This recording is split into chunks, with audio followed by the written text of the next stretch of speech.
Each year, Microsoft Research hosts hundreds of influential speakers from around the world, including leading scientists, renowned experts in technology, book authors, and leading academics, and makes videos of these lectures freely available.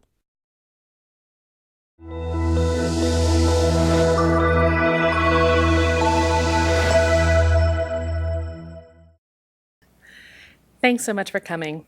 My name is Amy Draves, and I'm delighted to welcome Jim Dwyer to the Microsoft Research Visiting Speaker Series.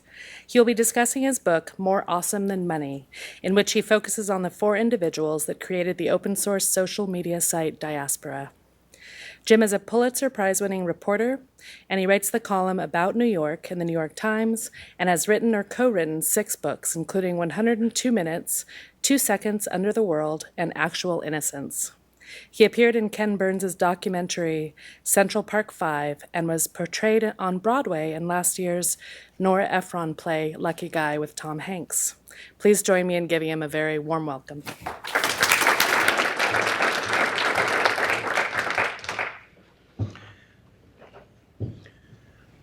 A couple of years ago, this has nothing to do with my talk, but a couple of years ago, I was briefly visiting professor at Princeton, and I was working at the Times then, as I am now, and they all were kind of nice to me down there. They knew I wasn't going to be in their hair too long. I was there for a semester, but remember the chairman of the Humanities Council, which was where I was teaching, came up to me and said, you know, people here love the New York Times. You know what they say? They say, the Times is really great in everything except my field. So I am now here in your field, and I am quite conscious of all the great and deep work that you guys do, and I'm appreciative of it. And I just want to say that sometimes if I do seem like I know my ass from my elbow, it's only an act, but I'm going to do my best. Okay. So, it's February 2010. One last time, Dan Grippy checked updates from friends. Then he found his way to the account settings on his Facebook page. Buried several layers deep was the box Dan, a senior at NYU in New York, was looking for. Delete account. Was he sure? Dan clicked his affirmation. Okay then.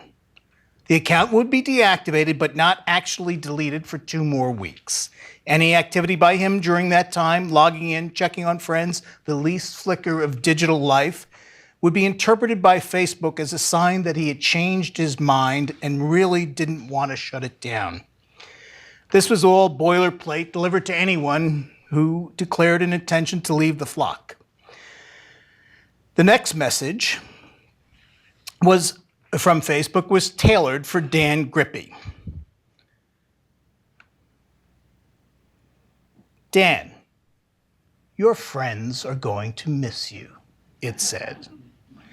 Dan had about 400 friends on Facebook, a number of them people he had never spoken with in the flesh, or for that matter, online. Someone who knew someone would send a friend request, he'd say yes, and that would be the end of it, no loss. But there were others, real buds from high school, people he cared about in college, family members, authentic friends. Their pictures were the ones appearing on the screen. It was a simple matter for the Facebook servers to figure out whose profile he had checked out, with whom he had exchanged messages, even people who were in the same picture. Facebook kept records of what he cared about, knowing who and what Dan wanted in his life, knowing more than Dan himself consciously knew was Facebook's business. It sold that knowledge. Daniel, Facebook pleaded, wouldn't you want to stay in touch with these people? They were hostages. Facebook was transforming his attempt to quit the network into a betrayal of his fondness for them. Manipulation. He clicked the delete button. In the that same winter, Dan and 3 other friends, altogether 4 talented young nerds with times on their hands, decided that they should bring an end to Facebook's monopoly on social networking. And they thought with the right software, no one would need to surrender everything to big companies like Facebook. People could connect to friends and networks of friends without going through the servers of Facebook Inc. It was a simple notion of vast disruption. And to Dan and to his 3 friends in the computer club at NYU, Ilya Zytomierski, Max Salzberg, and Raphael Sofer, they thought it would be a fun way to spend the summer. So in the months before then, they spent nearly every conscious minute in a computer club room at NYU working on their upstart social network project. They called it Diaspora. And if you double-click to edit, you can fix that for me.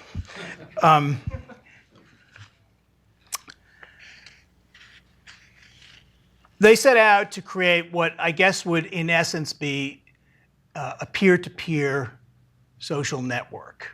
They called it distributed social networking. I don't think I need to explain to the people in this room the complexity of that possibility or the sort of simplicity of the idea behind it. The 4 guys who were in on this project, Raphael, Max, Dan, and Ilya, of course, were each different personalities. Raphael was a neuroscience major, kind of a math prodigy in his own right. Very cool, calm, collected guy from Palo Alto, California. His father had been a counselor to the State Department during the first George Bush and Ronald Reagan era, and a very level-headed young man. Max Salzberg was a kind of aspiring CEO. He had been going through college without a lot of joy until he discovered the computer club and kindred spirits, people who didn't mind getting their arms deep into code late in the night. Dan Grippy, who was their kind of glamour figure, he was a master designer. He was a musician, and he worked as a model for a while. And Ilya Zytomierski, who was a Russian emigre. At age 18, he was taking PhD-level math classes. He was an extreme, let's see here. Get back to this thing here. He was a competitive swing dancer. He was a kite glider. He was a dumpster diver, a juggler, and spoke several languages, and altogether a very charming, delightful guy. The 4 of them thought it would be a great idea for them to head out onto Max's mother's basement for the summer and hack away at this project.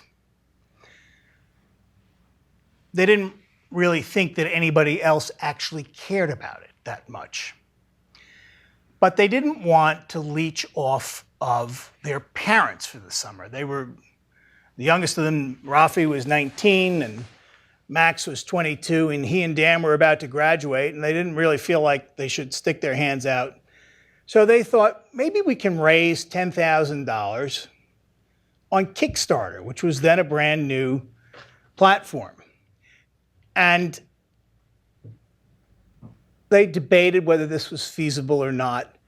And then they put together a very slap-happy video and made their pitch on Kickstarter. They said by the end of the summer, they would have built a code base that other hackers could then work on. They would make it public and free, and anybody who wanted to could work on they call their project Diaspora because It means one of the meanings of it is distributed, comes from the Greek spreading seeds far and wide, and of course it's known for people who have left their homelands, particularly the ancient Jews, but also other people since then.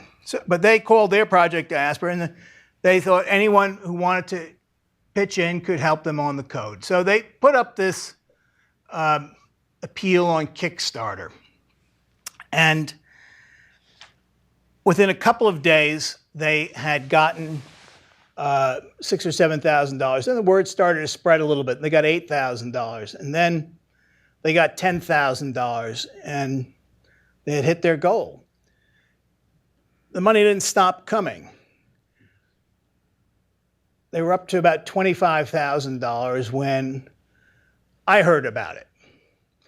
And the way I heard about it is a bit of a shaggy dog tale, but I think I might as well pass it along here. In 2004, my oldest daughter was going to college, starting college, and she and her roommate got hold of this brand new thing called Facebook. It was the first semester that Facebook was widely distributed to schools outside of the Ivy League. And it was so compelling and attractive to them that they spent all their time on it, and eventually, when midterms were coming, realized they would never get any studying done if they still were mainlining Facebook all the time. So they swapped passwords with each other so that my daughter Maura would have her roommate Katie's password for all but 15 minutes of the day, and vice versa, so they could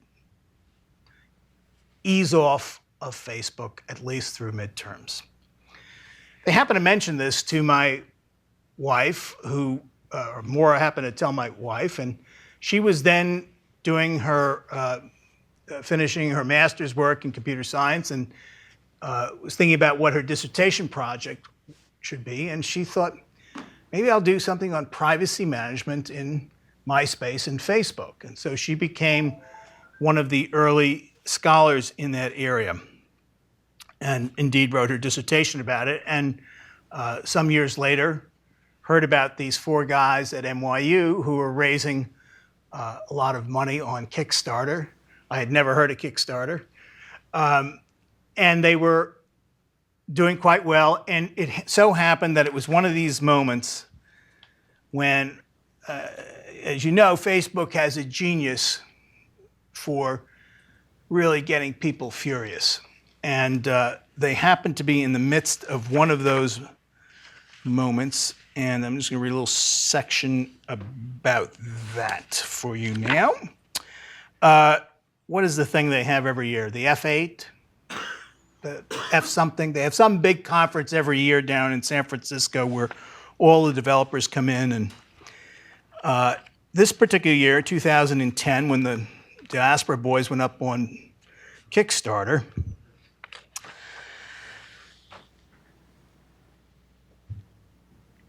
Mark Zuckerberg said to the crowd, "We think that what we have to show you today will be the most transformative thing that we've ever done for the web."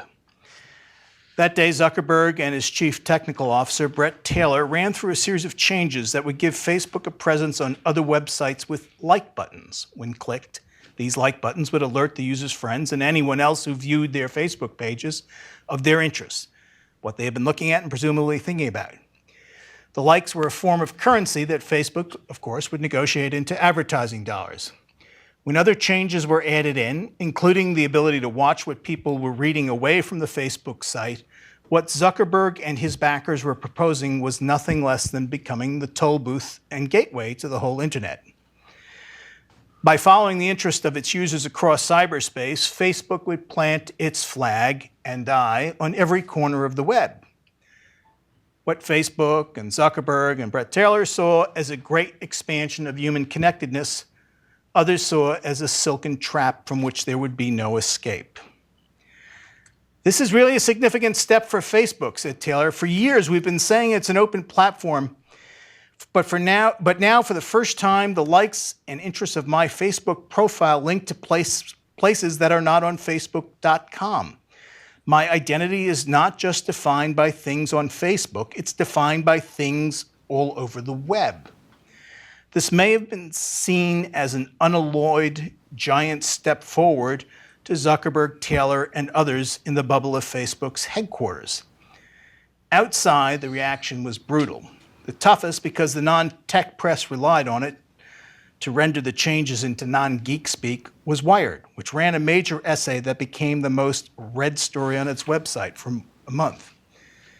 And I only need mention the headline was Facebook has gone rogue.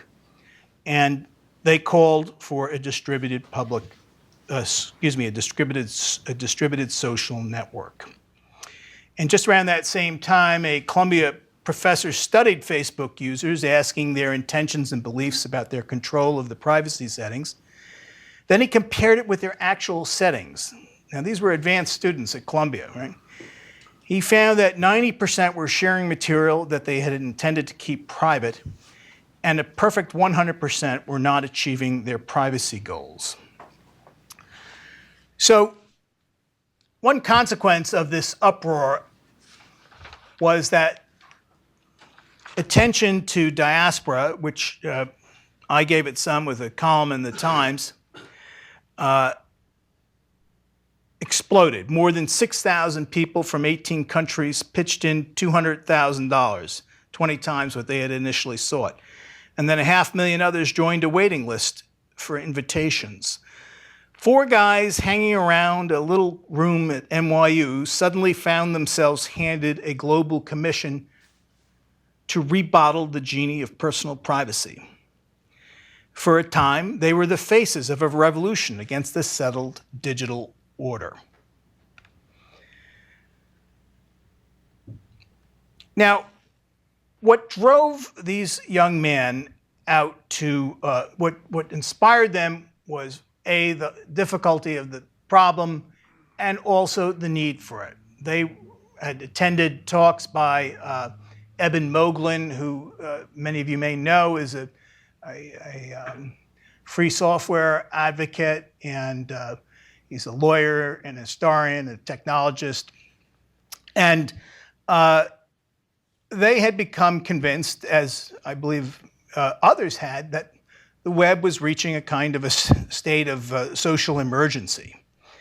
And since we have a couple of seconds here, are any of you folks familiar with the Firefox tool Lite?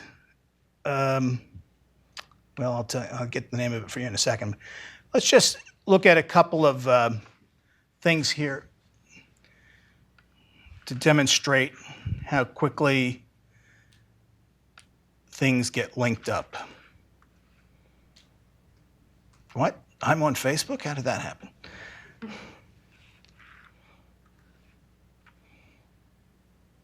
And,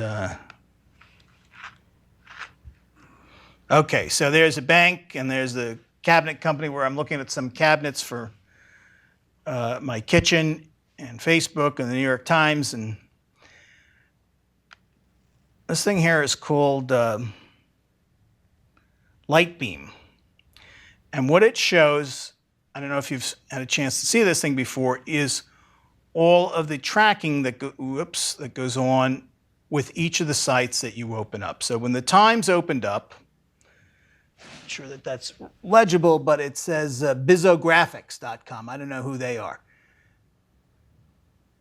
There's multiple others. Each of these little advertising, Moet Ads Company, Zilla Company, and so forth. And some of them connect out, Google syndication connects out to 2mdn.net, which then links over to chase.com. So if we open up a couple of more things, we'll see some other great things. Let's see, let's try the NewYorkPost.com. I'm not sure that's a big paper out here in Seattle, but we get a lot of it in New York. And we'll go to ESPN.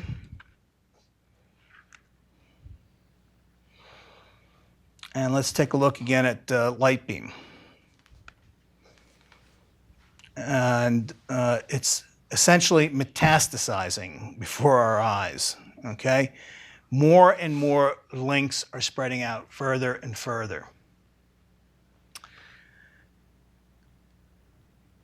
what these four guys with this interesting summer planned, they were in the midst of not just a discussion about rebuilding a social network, but I think they were involved with discussions about the open web, our surveillance economy, free societies, and from their perspective also love, joy, hubris, bravery, and death, actually, as well.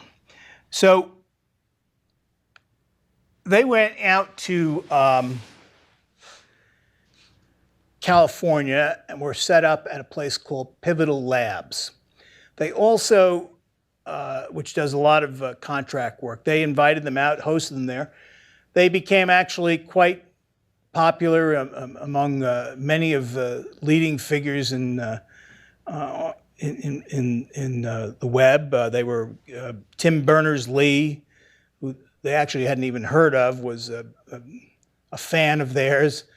Mark Zuckerberg actually gave $1,000 towards their Kickstarter. And some of the biggest names in venture capital were also interested in what they were doing. And so for the next 3 months, they worked pretty much around the clock to build the Diaspora framework. And they released that in September 2015. Now, one of the issues with Diaspora is like how many people are using it, right? But Diaspora is meant to be passed along and used by individuals. It's very much like WordPress. You download the software and you go to town with it yourself. So clubs or companies or what have you could set up their own internal social networks with this. Other privacy interested people could do that. And they had quickly kept their promise, but so great was the enthusiasm and the rush for this that they decided to move on and begin to build what they called a consumer-facing network. And that, of course, was more intensive labor and more intensive coding. And they actually succeeded in getting that done too, though it was still only an alpha product. It never got past, at least with the founders, it never got past an alpha stage. But others began to pick it up, and it soon became one of the most widely developed open source free software products in the world. And as the months went on, the tensions began to grow on these young guys, and they inevitably had friction among them. They also did some pretty crazy things. They went to Kleiner Perkins Caulfield, which is a big VC firm in the Valley, and they which had been hugely supportive of them, at least in words, and encouraging to them. And they put up a presentation to them in which they asked for $10 million. And Kleiner Perkins couldn't understand what they wanted $10 million for or what they were going to do with it. And they couldn't really explain it or how anyone would ever get the money back.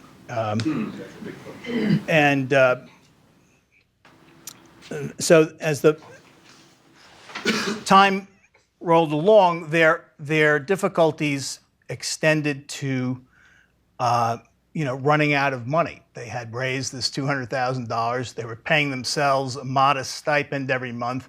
They were paying for server time and developer, and various things. And of course, when you're on Kickstarter, one of the things is that you end up promising people things like T-shirts and little doodads. And as one of the guys said, we should have gone into the T-shirt business because they had to get 6,000 T-shirts out to supporters. And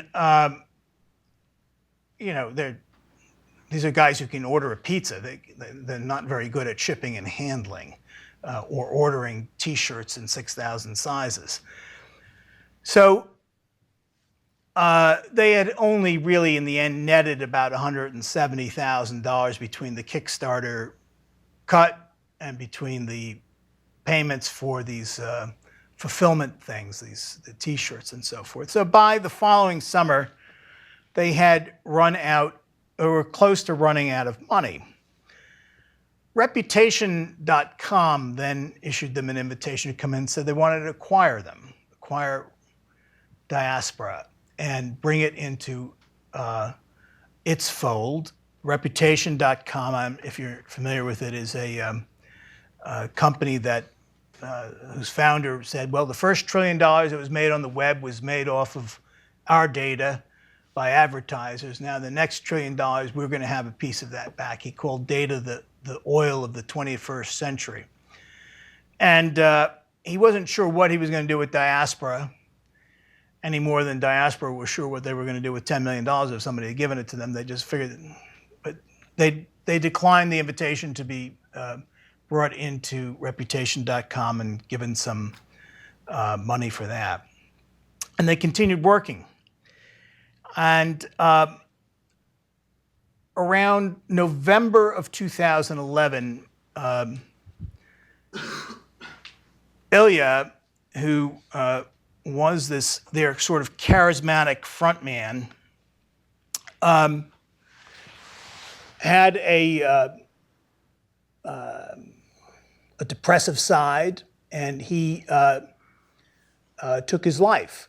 And so the project seemed to collapse at that point, of course. I mean, it was a terrible catastrophe for Ilya and his family and everybody who knew him, and much less whether there was going to be a diaspora around after that. It was not a big issue for a while. But eventually the four survivors, the three survivors and other volunteers banded together, and they stood Diaspora back up. And they continued to work on it for another year in fits and starts. And they moved it over to a free software foundation where it now resides. And as I was watching all these events unravel over a period of a couple of years, I was struck by the ability of teenagers, guys just out of college, to build things without a tremendous amount of money. In the 1940s, the early computer scientists, people like von Neumann and Turing, who did work on the Manhattan Project and building early computational machines, they broke the distinction between numbers that mean things and numbers that do things, as the historian George Dyson wrote in Turing's Cathedral. And our universe would never be the same. You don't need factories or tanker trucks to write code. Intellect combined with passion or drive can often outrun capital. So the sense of possibility that they embodied, I think we can see in other things that have happened over the last 10 to 15 years online. People perhaps in this room may remember in 2004 when the browser wars seemed to have been completed with a victory by Internet Explorer over Netscape, which was the insurgent browser. They had a product called Mosaic and then Netscape. Netscape raised a tremendous amount of money. And then through tough competition from Microsoft, and some crazy things that Netscape did and to damage itself, that company essentially started to fold and crumble. It didn't fold, but the product of another browser began to disappear from their horizon. But a group of people inside of Netscape had formed a kind of skunk's work. They called it Mozilla. And the name came from Mosaic, which was the kind of innovative browser that had been developed by Mark Andreessen and others at the University of Illinois. Mosaic and Godzilla. They were going to slay their Godzilla with this Mosaic thing, so they called it Mozilla. It's a convoluted, nerdy name. What can I tell you?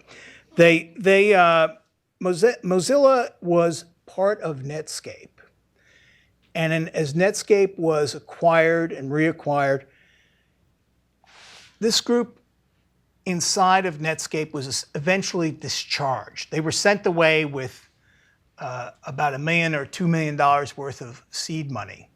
And then they disappeared. This was in the late 90s. And then,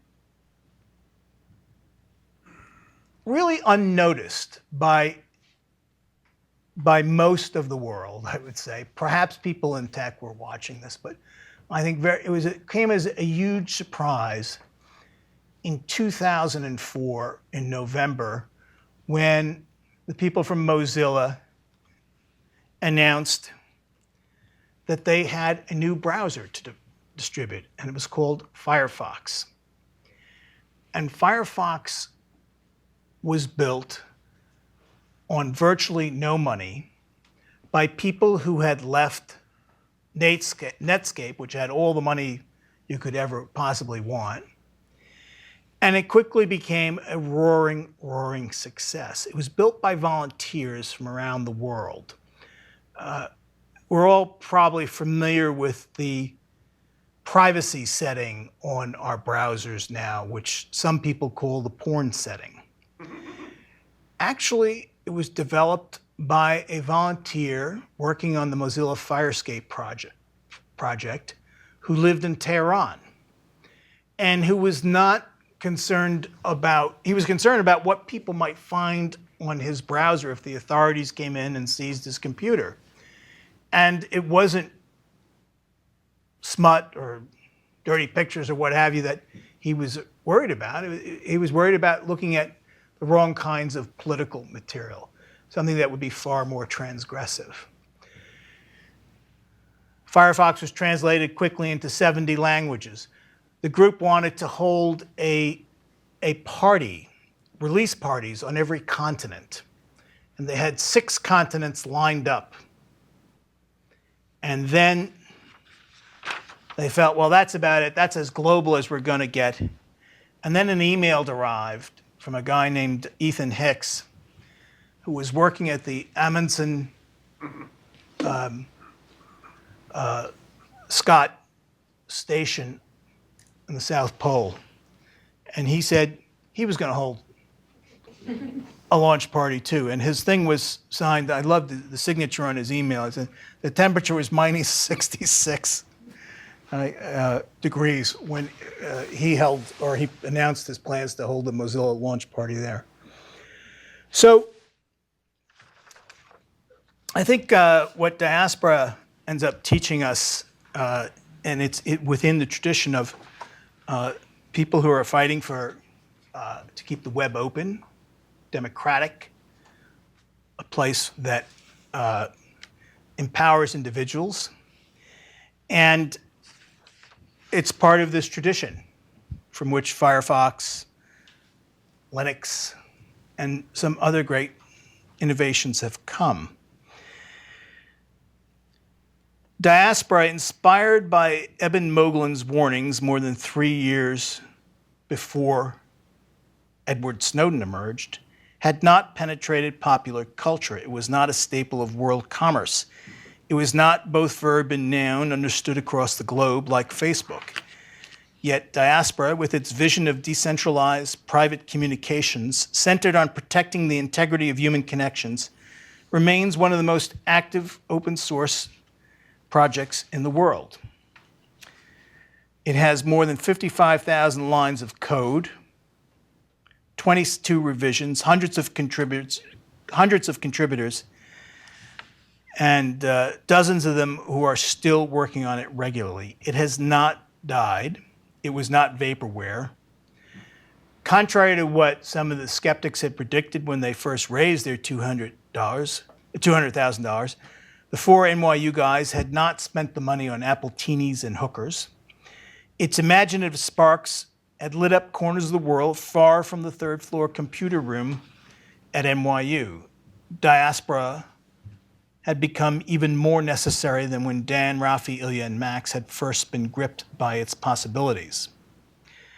As the project they created in 2010 moved to a foundation in 2013, Max wrote to the community that was going to be running it. Diaspora is more than just code, he said. It's about a glimmer of hope that a small group of people could actually make a profound change. Or they could live trying to.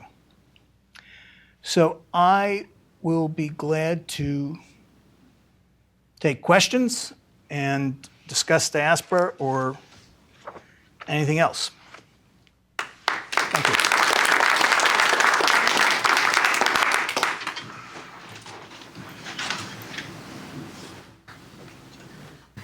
Curious about where are the remaining three now? They are, one of them, Rafi, is in the Navy. Max is running a company that essentially does what he wishes someone had done for Diaspora, which is fulfill Kickstarter requests for startups. It's apparently quite a good business. And Dan is working as a software developer in New York City. And somewhere in here I had a slide. Yeah, this is a thing called the Open Hub Net that tracks open source products. And I took this picture, I guess, last week, and it says that it still has very high activity.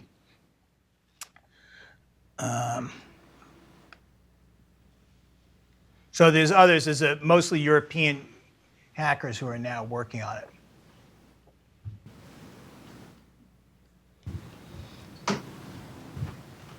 Yes? Are you a member of Diaspora? I am. I'm also, someone at a talk in New York last week said, "Are you on Facebook?" And I said, I want to point out before I answer that question that hypocrisy is more widely practiced than any religion or creed on earth. And I am on Facebook.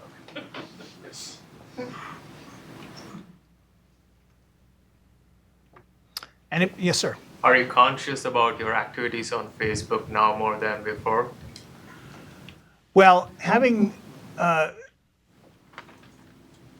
been married to essentially the Paul Revere of tracking, I am indeed conscious of it, and more so than before. I'm also conscious of the incredible value people get out of connections on the web.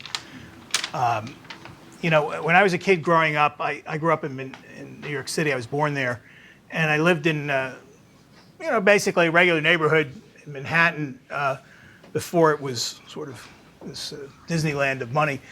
And the kids used to play, as we were kids, we used to play on the street all the time. And, you know, the moms would kind of stick their heads out the window, look at us once in a while, and go back inside. And if somebody was getting into trouble or had an accident or what have you down in the street, and your mom wasn't looking out the window, one of the neighbors would be likely to go and tap on the steam pipe. And the message would go up and down the building. And your mom would know to go stick her head out the window. And I've often thought about that internet in line with the pleasures I get out of connecting with people from my old neighborhood who many of whom I'd lost touch with as, you know, we all grew into adulthood. And we sort of had a minor resurrection, you might say, on the Facebook page after having met in person. I think one of the most interesting things about Facebook is how it grew. And it emerged we all probably know the creation myth of Facebook, right? Zuckerberg in his dorm at Harvard with some friends, and it started at Harvard, and then where they go to Yale next or Stanford next, but it went school by school. But what it did was it moved from real world networks. I'm in Spanish class and I want to know about the cute girl over there, or I'm in bio class and I want to know about that cute guy over there, or whatever. I'm just curious about someone I see at school. You could do that on Facebook, right? It was an adjunct to a real world network. And its success, I think, was that it emerged from the template of real life and the networks that we have in real life. And I think the failures or, let's say, the limited success that has been had by diaspora and other would-be social networks is that they don't have organic networks that are part of their DNA. They have aspirations. I'm into privacy. I want to be against Facebook. But that's not the same connection as the kid I used to play tag with on 95th Street, or my friend from work who's now moved on to another job. Those are different kinds of connections than some of these other emerging social networks can offer. Last month yes, Amy. An online question. Any thoughts about tracking and potential connections being made by governments such as the NSA, government agencies such as the NSA? You know, if you have a chance and can go look at a YouTube, well, I don't know if it's on YouTube, but the video is online of this talk by Eben Moglen, which inspired these guys. We call it Freedom in the Cloud. And Moglen talked in 2010 about virtually every single thing that Edward Snowden revealed to us in 2013 about the interrelationship between the commercial surveillance economy and the ability of totalitarian and non-totalitarian regimes to monitor us. That industry, that industrial strength, data mining and so forth, has been a very, very important part of government surveillance expansion. And there's a story in the book about when I started on this project, it was right before the Arab Spring, and I met a whole bunch of people from Syria and Egypt and Tunisia and Thailand and some other places where there was going to be, it turned out there was a lot of upheaval, and they were very much, concerned about the double-edged sword of being online, right? About how it was this enormously powerful tool for communications. And I remember that Thanksgiving in 2010, there was a Facebook page in Egypt that was devoted to the name of a young man who had been killed while in police custody. And it had become a rallying point for the opposition to the Mubarak regime. And there was an election going to be held, what was our Thanksgiving weekend. I'm not sure what the significance of the date is in Egypt, but every election year they have polling at that time of year. And there was actually a single candidate being put up as authentic opposition. And Facebook struck down the page 3 days before the election. Now, I believe that in being in a big organization where stupid things often seem to happen for sinister reasons, but they're really stupid, I think that probably was a stupid thing. But, Facebook does have enormous power over our communications as we become more and more dependent on it. There's also one of the people I spoke to for this was a young Iranian man whose father was the spokesman for an opposition presidential candidate in, I think, 2009 in Iran. And his father had been very conscious of avoiding surveillance. There was a very intense surveillance force in place by the security regime. And he,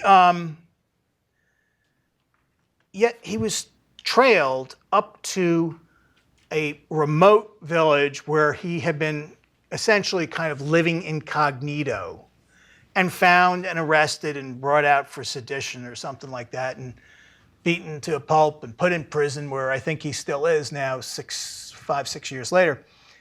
And what had happened was the father had used his Nokia phone to communicate with foreign journalists during this campaign. And Nokia had sold an entire suite of products to governments that enabled a very powerful tracking capability. They got hauled before the European Union's Committee on I guess, privacy or civil liberties or something like that. How can you do this? What? Well, and Nokia said, look, we're really sorry. We didn't, we regret this and we're going to be okay. But they said, just want you to know, every single one of the governments represented at this hearing, Western Europe, every single one of you guys, put it in your specifications when you ordered these systems that you wanted this ability. So it's a vexing problem.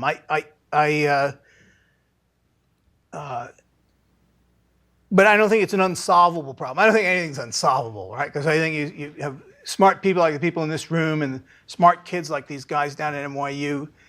I think you can almost solve anything. You can fix stuff. You can. One of the great things Moglen said was that the beginning of the 20th century, the countries that were the most powerful had the most steel, the best steel. And he said, well, now it's going to be the countries that have the best math that are going to be the most powerful. And I think that the truth is we are still in the Big Bang moment of the digital era. And the atoms have not yet settled into their final shape.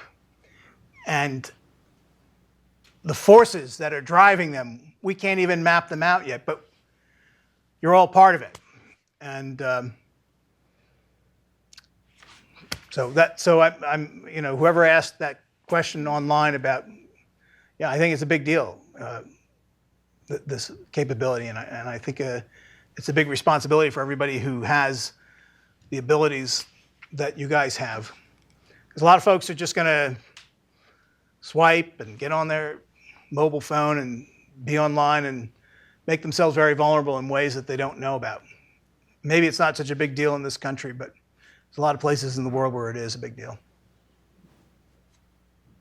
Jim, thank you so much. Thank you.